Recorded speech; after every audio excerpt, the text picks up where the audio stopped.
When Claire finally said the words, it didn't feel like a revelation. It felt like confirmation, quiet, heavy, and long overdue. We were sitting across from each other at the dining table, the same one where we'd celebrated birthdays, anniversaries, and once even danced after midnight with half-empty glasses of wine. But tonight there was no music, no laughter. Just silence and her trembling voice cutting through it.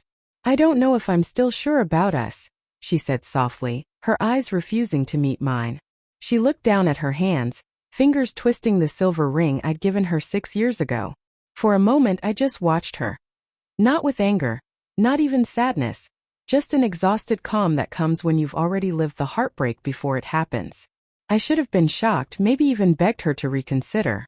But truthfully, those words had been living rent-free in my head for months. The late-night shifts that never made sense, the way her laughter became distant, and the constant "I'm just tired" excuses whenever I tried to get close, it all added up. "Since when?" I asked, my tone too steady for someone hearing his marriage crumble. She hesitated. "I think for a while now. I just didn't know how to say it." I nodded, my heart strangely still. Because while she was struggling to find her honesty, I'd already found mine weeks ago, in the quiet corners of our apartment, when I sat alone signing the divorce papers she didn't know existed yet. It wasn't revenge. It wasn't even anger. It was closure. The kind that comes when you realize love can't survive on memories alone. I tried, God knows I had.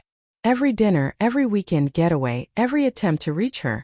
But Claire had already left me emotionally long before tonight. So I simply said, "Thank you for finally saying it." Her brows furrowed, confusion flashing across her face. "You're not upset?"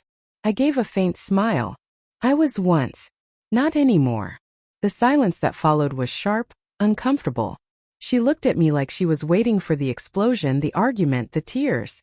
But all she got was quiet acceptance, and in some way that scared her more.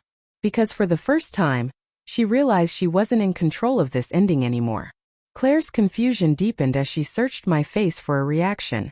Maybe she expected me to fight for her, to promise that we'd fix things again, just like I always did. But I had already spent years fixing cracks that only widened with time. I'd stitched us together so many times that the thread finally snapped in my hands.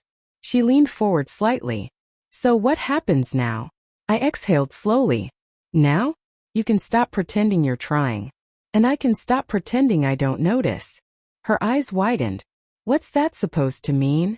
"It means I've already signed the divorce papers." The color drained from her face, and for a moment, I thought she hadn't heard me right. "You what?" she whispered. I reached for the folder that had been sitting beside me, untouched, for days. I slid it across the table, calm, deliberate. "They've been ready for weeks," I said. "All that was missing was your honesty." She stared at it like it was something venomous. You were planning this? Without even talking to me." I tilted my head. "You stopped talking to me long before this, Claire." All I did was finally listen to the silence. Her breathing quickened. "So that's it? You're just done." I nodded. "I was done the night you looked at me and saw a roommate instead of a husband." Her eyes glistened, a mixture of anger and disbelief. "You can't just, after everything we've been through." I cut her off gently. Everything we've been through was supposed to make us stronger. But somewhere along the way, it only made you uncertain and me invisible. For a long while she said nothing. The only sound was the quiet hum of the refrigerator, the clock ticking on the wall, cruel reminders of how ordinary endings can be. Finally she whispered, "I didn't mean for it to end like this." I gave a faint smile, one that didn't reach my eyes. Neither did I. But sometimes endings don't ask for permission.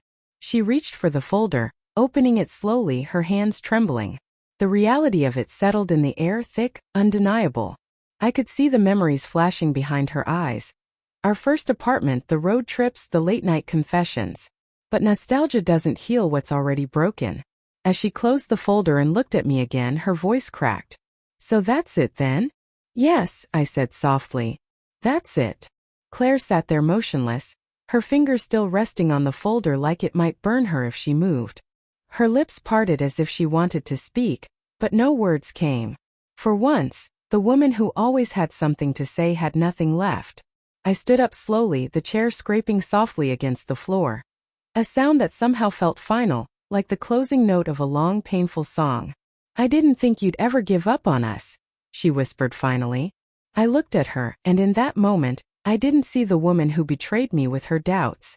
I saw the woman I fell in love with, the one who used to wait for me by the window when I came home late from work, who laughed so hard she'd cry during movie nights, who promised me forever in a trembling voice under the summer rain. But forever, it seemed, had an expiration date. "I didn't give up," I said quietly. "I just accepted what already was." She blinked rapidly, her jaw trembling. "I thought we could fix it. I just needed time to figure things out." I sighed. "You wanted time to see if you still loved me. I gave you that. But love isn't something that survives tests. It either stays or it doesn't." Tears finally spilled down her cheeks. "So you're really walking away?" I nodded. "I already did, Claire. The moment you started looking for reasons not to be here, I stopped being here too." Her sobs broke the silence. I wanted to comfort her, to tell her it would be okay, but it would have been a lie. Sometimes kindness is letting someone feel the weight of what they've done. I turned toward the door, picking up my coat.